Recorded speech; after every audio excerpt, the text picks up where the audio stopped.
Well, late this afternoon, the city of Seattle says it found shelter for asylum seekers who have been living at Powell Barnett Park in the Central District for the last week. This comes after the community raised some health concerns about that encampment. King 5's Julie Calhoun joining us live in Seattle to tell us about the latest there, Julie.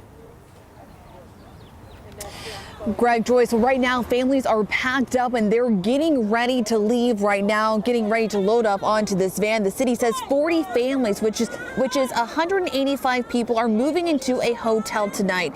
This is really a back and forth situation that these families have been dealing with for months. But the community says the encampment is becoming a public health emergency. A growing number of asylum seekers living in Powell Barnett Park.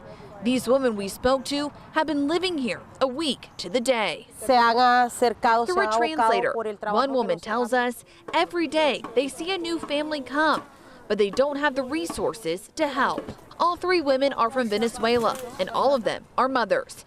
They say they need clothes for the cold, food, and there's no place to do laundry. And says some people are sick. As they face the elements, the number one thing they need is shelter. Asylum seekers from Venezuela and the Republic of Congo ended up here after being moved from a church in Tukwila, then to a hotel in Kent until funding ran out.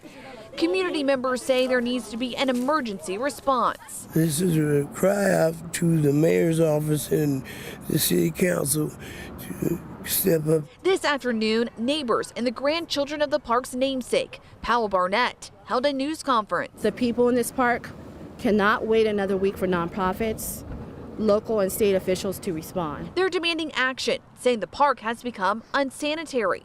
Health concerns include a lack of bathrooms. There are only 2.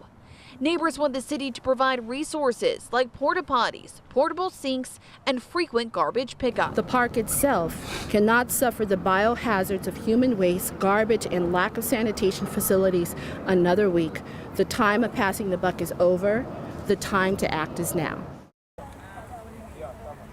The city says over the weekend, more than 150 people were moved from the park into housing. We have seen some tents being taken down. Cleanup is happening right now. It's likely some people will still have to sleep here tonight. And the city says that crews will be out to pick up trash twice a day and to clean out the bathrooms 2 to 3 times a day.